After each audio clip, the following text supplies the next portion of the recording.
मी दया जोशी. संस्कृत अध्ययन या युट्यूब चॅनलवर आपल्या सगळ्यांचं स्वागत.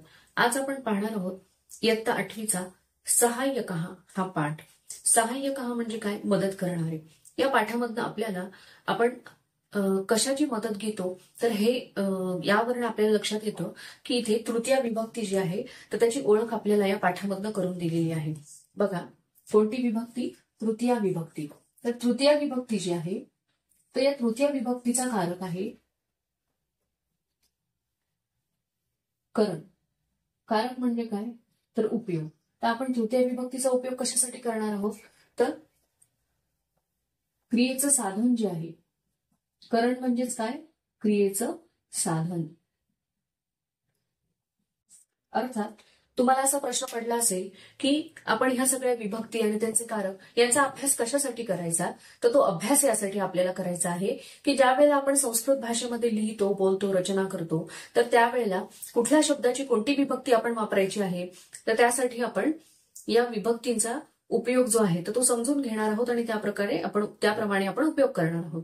बघा, अहम चरणेन ताडयामि, अहम हस्तेन चपाटिकाम चपेटम ददामी. अशा प्रकारे अहम लेखन्या लिखामी, मी लेखनीने लिहिते. तर लेखनी या शब्दाची कोणती विभक्ती मी इथे वापरणार आहे तर ते मला कसं समजणार की ज्या वेळेला मी या कारकांचा या विभक्तींचा मी ज्या वेळेला अभ्यास करणार त्यावेळेला माझ्या लक्षात येणार की मी कोणत्या विभक्तीचा उपयोग या वाक्यामध्ये करायचा आहे आणि कशा प्रकारे मी वाक्य तयार करायचं आहे, कोणत्या विभक्तीमध्ये कोणता शब्द येईल. तर हे आपल्याला मदत करतं. हे जे पाठ आहेत तर ते आपल्याला तेच सांगतात की आता मी क्रिया करण्यासाठी जे साधन वापरणार आहे ते काय झालं? माझं सहाय्यक झालं, म्हणजे मला मदत करणारं झालं. तर माझा हात जो आहे तो सुद्धा माझं साधन होऊ शकतं, माझा पाय माझं साधन होऊ शकतं, लेखनी साधन होऊ शकतं, वस्तू सगळ्या साधन होऊ शकतात. तर यांची आपण तृतीय विभक्ती वापरायची आहे हे आपल्याला हा पाठ सांगतो आहे. बघा, इथे वाक्य दिलेली आहेत. सह सुधाखंडेन लिखती, तो खडूने लिहितो. आता सुधाखंड हा जो आहे हा शब्द जो आहे तर तो आहे अकारांत पुल्लिंगी. सुधाखंड म्हणजे काय तर खडू. तर मी खडूनी लिहिते आहे तर मी खडू या शब्दाची तृतीय विभक्ती इथे वापरलेली आहे. त्यानंतर बघा, अहम चरणेन ताडयामी म्हणजे काय की मी पायाने मारतो. अहम चमसेन खादामी, मी चमचाने खातो. सा हस्तेन वादयती, ती हाताने वाजवते. तर आता पाय आणि हात हे यामध्ये साधन झाले की. त्यानंतर बघा, शिक्षकः एकैकं शब्दं वदति, शिक्षक एक एक शब्द म्हणतात. इथे कृती दिलेली आहे. दंतकूर्चः चरणः मार्जकः असे शब्द इथे अकारांत पुल्लिंगी शब्द सगळे दिलेले आहेत. तर या शब्दांची तृतीय विभक्ती आपल्याला इथे वापरायची आहे. बघा, उदाहरण इथे दिलेलं आहे. हस्तः, हस्तः हस्तेन ही त्याची तृतीय विभक्ती झाली. कोणता शब्द दिला आहे? हस्तः. हस्तः त्याची तृतीय विभक्ती काय झाली? हस्तेन. आता हा काय आहे? अकारांत पुल्लिंगी शब्द आहे. ठीक आहे. त्यानंतर बघा, दंतकूर्चः दंतकूर्चेण, चरणः चरणेन, मार्जकः मार्जकेन, दन्तः दन्तेन, कर्णः कर्णेन, स्यूतः स्यूतेन, दीपः दीपेन, संगणकः संगणकेन, कलशः कलशेन, तालः तालेन, खड्गः खड्गेन, बाणः बाणेन. अशा प्रकारे तर तुमचे शिक्षक जे आहेत तर ते शब्द म्हणणार हे सगळे आणि तुम्ही तृतीय विभक्ती त्याची सांगायची आहे. त्यानंतर बघा, अजून काही वाक्य खाली दिलेली आहेत. आता आपण अकारांत पुल्लिंगी शब्द जो आहे देव किंवा हस्त, तर याप्रमाणे बाकीचे शब्द आहेत त्यांची तृतीय विभक्ती आपण सांगितली. आता आपण पाहणार आहोत नपुंसकलिंगी जे शब्द आहेत त्याची तृतीय विभक्ती काय होईल. बघा, सह यानेन गच्छति, तो विमानाने किंवा यानाने जातो. अहम मुखेन वदामी, मी माझ्या तोंडाने बोलते. सा वस्त्रेण मार्जयती, ती कापडाने स्वच्छ करते, पुसते. मर्कटः व्यजनेन विजयती, माकड पंख्याने वारा घालतो. तर बघा, आता इथे हे जे नपुंसकलिंगी शब्द आहेत तर त्यांची तृतीय विभक्ती आपल्याला लिहायची आहे. नेत्रम हा शब्द आहे नपुंसकलिंगी. तर नेत्रमची तृतीय झाली नेत्रेण. जसं आपण हस्तची बघितली होती, हस्त शब्दाची तृतीय विभक्ती हस्तेन. तर मी तुम्हाला सांगितलंच आहे यापूर्वीच्या व्हिडिओमध्ये पण की पुत्रस्ती हा पाठ ज्यावेळेला आपण बघत होतो त्यामध्ये आपण बघितलं की नपुंसकलिंगी जो शब्द आहे तर त्याची वन हा शब्द आहे नपुंसकलिंगी, तर त्याची फक्त प्रथम आणि द्वितीय विभक्तीची जी रूपे आहेत तीच फक्त वेगळी होती. त्यानंतर तृतीयपासून सप्तमी विभक्तीची जी रूपे आहेत तर ती सगळी ही देव शब्दाप्रमाणेच होणार आहे. तुम्हाला देव आणि वन शब्द जे आहेत म्हणजे अगदी सुरुवातीपासून जे सगळे शब्द आहेत ते सुद्धा मी चॅनलवरती अपलोड करत आहे.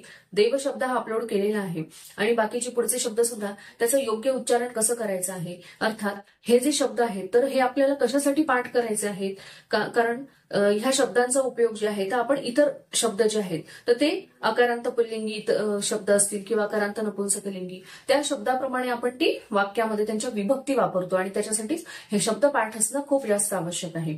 त्यानंतर बघा, शिक्षक शब्दम वदती, शिक्षक शब्द सांगतात. इथे खूपसे शब्द दिलेले आहेत आणि शब्दानाम योग्य रूपाने छात्र हा वदंती, आणि या शब्दांची योग्य रूप जे आहेत ते विद्यार्थी सांगतात. तर बघा,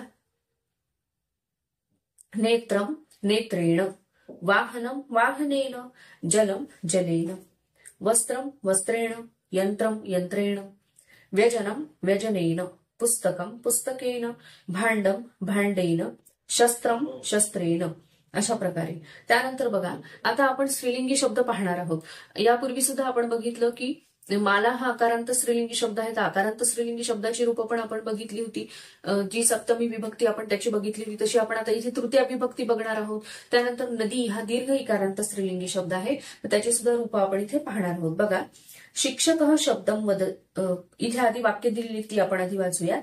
सा मापिकया आलिखती, मापिका स्केल, स्केलनी काय करते ती लाईन ड्रॉ करते. बालिका छुरिकया करते येते, मुलगी चाकूने फळ कापते. माता वेलन्या रोटिका करोती, आणि आई लाटण्याने पोळ्या करते. बालक कुप्प्या दुग्धम पिबती, आणि बाळ जे आहे ते बाटलीने दूध पितं. अशा प्रकारे तर ही या सगळ्या वाक्यांमध्ये मापिकया, छुरिकया, वेल्लन्या, कुप्प्या ही काय झाली सगळी क्रियेची साधनं आहेत. म्हणजे ज्या क्रिया त्या व्यक्ती करत आहेत तर त्या क्रिया करण्यासाठी जी साधनं त्यांनी वापरलेली आहेत त्या साधनांची आपण इथे तृतीय विभक्ती वापरलेली आहे. अर्थात सगळ्याच वाक्यांमध्ये आपण बघितलं की जी साधनं आपण वापरणार आहोत. आता बघा, आपण एक उदाहरण बघितलं होतं, अहम मुखेन वदामी, मी तोंडाने बोलते आहे. तर मुख हे काय झालं, साधन झालं माझं बोलण्याचं, आणि म्हणून मुख या शब्दाची तृतीय विभक्ती इथे वापरलेली आहे. तर आपले जे अवयव आहे हे सुद्धा आपण साधन रूपाने त्यांचा उपयोग करतो आणि म्हणून त्यांची सुद्धा आपण तृतीय विभक्ती इथे वापरतो. आता बघा, आपण यापूर्वी अकारांत पुल्लिंगी आणि अकारांत नपुंसकलिंगी शब्दांचे तृतीय विभक्तीची रूप बघितली होती. आता आपण इथे आकारांत स्त्रीलिंगी शब्दाची तृतीय विभक्तीची रूप बघणार आहोत. शिक्षक शब्दम वदती, शिक्षक शब्द सांगतात. हे सगळे शब्द जे आहेत आकारांत स्त्रीलिंगी शब्द तर ते शिक्षक सांगतात आणि त्याची तृतीय विभक्तीची रूप तुम्हाला सांगायची आहे. बघा, रोटिका रोटिकया, पुस्तिका पुस्तिकया, कपाटिका कपाटिकया, पेटिका पेटिकया, नलिका नलिकया, उत्पीठिका उत्पीठिकया, शर्करा शर्करया, गुलिका गुलिकया, पुत्तलिका पुत्तलिकया, कुंचिका कुंचिकया, मार्जनी. आता इथे बघा, मार्जनीपासून पुढे दीर्घ इकारांत स्त्रीलिंगी शब्द जे आहेत नदी, नदी शब्दाप्रमाणे. आता आपण इथे काय बघितलं, अकारांत पुल्लिंगी नंतर कर्णम, याचं कर्णेन, हा आहे अकारांत नपुंसकलिंगी शब्द. त्यानंतर आपण इथे रोटिका रोटिका हा आहे आकारांत स्त्रीलिंगी शब्द, तर त्याचं तृतीय विभक्तीचं रूप काय होईल, रोटिकया. हा काय आहे आकारांत स्त्रीलिंगी शब्द. आणि त्यानंतर पुपी हा काय आहे दीर्घ इकारांत स्त्रीलिंगी शब्द, त्याचं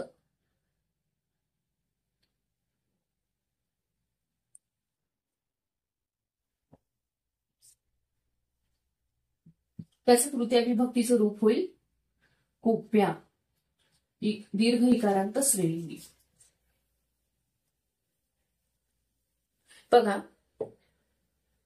मार्जनी मार्जन्या, पुनःपूरणी पुनःपूरण्या, अंकनी अंकन्या, कर्तरी कर्तर्या, घटी घट्ट्या अशा प्रकारे. त्यानंतर बघा आपला हा पाठ जो आहे येथे संपलेला आहे. तर आता आपण पाहणार आहोत त्याचा भाषाभ्यास. प्रश्न जो आहे एकच प्रश्न यामध्ये दिलेला आहे, वाक्यानी पूरयत. जे शब्द दिलेले आहेत त्यांचं योग्य रूप म्हणजेच तृतीय विभक्ती वापरून आपल्याला ती वाक्य लिहायची आहेत. महिला जलम आनयती. कसं होईल? महिला द्रोण्या जलम आनयती. द्रोण्या तृतीय विभक्ती वापरणार आहोत. साधन आहे बादली. ती बादलीने पाणी आणते आहे म्हणून द्रोणी हे क्रियेचं साधन असल्यामुळे तृतीय विभक्ती आपण वापरली. त्यानंतर बालकः खादती. बालकः चमसेन चमचा. चमसः म्हणजे चमचा. चमसेन खादती चमचाने खातो मुलगा. त्यानंतर सा रोटिकाम खादती. सा हस्तेन रोटिकाम खादती. हाताने खाते. हस्तेन म्हणजे हाताने. त्यानंतर पुढचं जे वाक्य आहे ते आहे सह ताडयती. सह दंडेन ताडयती. दंड या शब्दाचं आपल्या तृतीय विभक्तीचं रूप वापरायचं होतं, कारण दंड हे काय झालं? मारण्याचं साधन झालं. ताडयती म्हणजे मारतो. त्यानंतर सा मुखम प्रक्षालयती. सा जलेन मुखम प्रक्षालयती.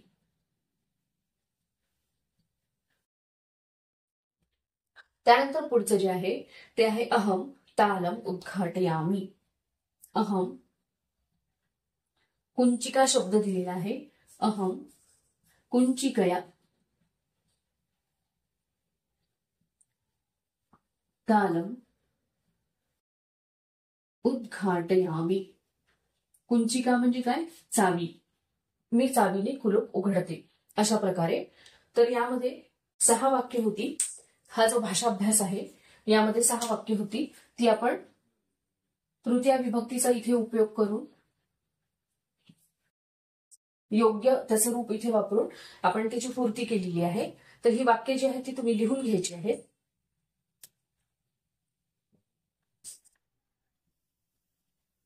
बघा त्यानंतर पुढे जो आपला पाठ आहे त्यामध्ये त्यांनी सांगितलेले आहे की सह आणि विना हे 2 अव्यय जे आहेत तर यांना सुद्धा तृतीय विभक्तीची अपेक्षा असते. कोणते अव्यय? सह आणि विना हे 2 अव्यय. तर सह हा जो अव्यय आहे तर याला फक्त तृतीय विभक्तीची अपेक्षा असते. पण विना हे जे अव्यय आहे, विना याचा अर्थ होतो शिवाय आणि सह म्हणजे सोबत. तर याला द्वितीया, विना या अव्ययाला द्वितीया, त्यानंतर तृतीया आणि पंचमी या 3ही विभक्तींची अपेक्षा असते. म्हणजे याचं उदाहरण आपण बघूया. जसं की जलेन जलम किंवा आधी द्वितीय विभक्ती लिहूयात. जलम विना,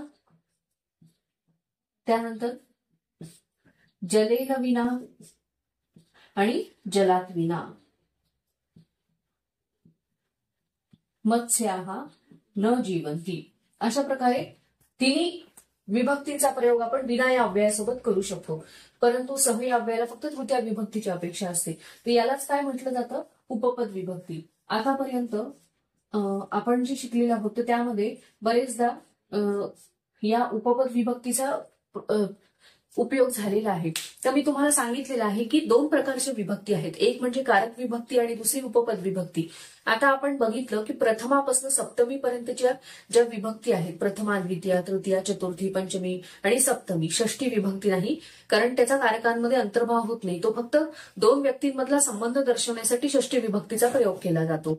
तर या विभक्ती ज्या आहेत ते त्यांना त्यांच्यासोबत म्हणजे त्यांची विशिष्ट कार्य आहेत, त्याला आपण कारकार्थ म्हणतो. की आत्ताच आपण बघितलं की तृतीय विभक्तीचा कारक काय आहे, करण. सप्तमीचा काय आहे, अधिकरण. तर त्या व्यतिरिक्त सुद्धा या विभक्ती वापरल्या जातात. तर त्यावेळेला त्याला काय म्हटलं जातं, उपपद विभक्ती. उपपद विभक्ती असं म्हटलं जातं. तर इथे उदाहरण दिलेलं आहे बघा, मंदारह निनादेन सह खेलती. आता निनादेन सह, निनाद हा जो शब्द आहे तर याचं तृतीय विभक्ती इथे वापरलेली आहे, निनादेन. तर तृतीय विभक्तीचा उपयोग कशासाठी केला जातो, तृतीय विभक्तीचा उपयोग केला जातो करण म्हणजेच क्रियेचं साधन दर्शवण्यासाठी. आता निनाद हे क्रियेचं साधन आहे का, नाही आहे, परंतु तरी सुद्धा इथे निनाद या शब्दाची तृतीय विभक्ती वापरलेली आहे आणि म्हणूनच याला उपपद विभक्ती असं म्हटलं जातं. उपपद विभक्ती म्हणजे काय की काही विशिष्ट अव्ययांना, धातूंना विशिष्ट विभक्तींची अपेक्षा असते, तर त्याला उपपद विभक्ती असं म्हणतात. त्यानंतर बघा, शिक्षिका छात्रयासह श्लोकम पठती. शिक्षिका विद्यार्थिनीसोबत श्लोक वाचते किंवा म्हणते. नीला मोहिन्यासह पुस्तकम पठती. नीला मोहिनीसोबत पुस्तक वाचते. त्यानंतर बघा, विना या अव्ययाची, पण इथे तुमच्या पुस्तकामध्ये फक्त तृतीय विभक्तीचाच प्रयोग इथे दिलेला आहे. द्वितीय आणि पंचमी विभक्तीची सुद्धा अपेक्षा विना या अव्ययाला असते, त्याचा उल्लेख मात्र इथे केलेला नाहीये. बघा, मत्स्य हा जलेन विना न जीवंती. मासे पाण्याशिवाय जगू शकत नाहीत. बालकः लड्डुकेन विना किमपि न खादती. मुलगा लाडूशिवाय दुसरं काही खात नाही. वृद्ध उपनेत्रेण विना न पठती. म्हणजे वृद्ध जे आहेत, वृद्ध व्यक्ती जो आहे तर तो चष्म्याशिवाय न पठती म्हणजे वाचत नाही. त्यानंतर बघा, इथे कृती दिली आहे. शिक्षकः छात्रान् प्रश्नं पृच्छति. त्वं केन सह लिखसि, क्रीडसि, खादसि. स्वमित्रस्य नाम योजयित्वा छात्रः उत्तरं वदति. आता तुम्हाला तुमचे शिक्षक प्रश्न विचारणार आहेत. कसे प्रश्न विचारणार आहेत, त्वं केन सह लिखसि, त्वं केन सह पठसि, त्वं केन सह खादसि. आणि त्याची उत्तरं तुम्ही स्वतःच्या मित्राचं नाव तिथे सांगायचं आणि त्याची उत्तरं तुम्ही संस्कृत भाषेमध्ये द्यायची. त्यानंतर बघा, इथे एक गीत दिलेलं आहे, तर त्यामध्ये तृतीय विभक्तीचा प्रयोग केलेला आहे. बघा, रामः याति सीतया सह कुत्र सह याति सरयू नदीम. कृष्णः याति राधया सह कुत्र सह याति यमुना नदीम. विठ्ठलः याति रुक्मिण्या सह कुत्र सह याति चंद्रभागा. तर बघा, पहिल्या कडव्यामध्ये सीतया, दुसऱ्या ह्याच्यामध्ये राधया आणि तिसऱ्यामध्ये रुक्मिण्या, अशा प्रकारे तृतीय विभक्तीचा प्रयोग इथे केलेला आहे. त्यानंतर इथे शरीराचे अंग दिलेले आहेत. बघा, केशाहा केस, ललाटम कपाळ, नयनम डोळे, नासिका नाक, ओष्ठव ओठ, चिबुकम म्हणजे हनुवटी. त्यानंतर कंठः म्हणजे काय, गळा. वक्ष किंवा वक्षस्थलम म्हणजे छाती. अंगुली हाताची बोट.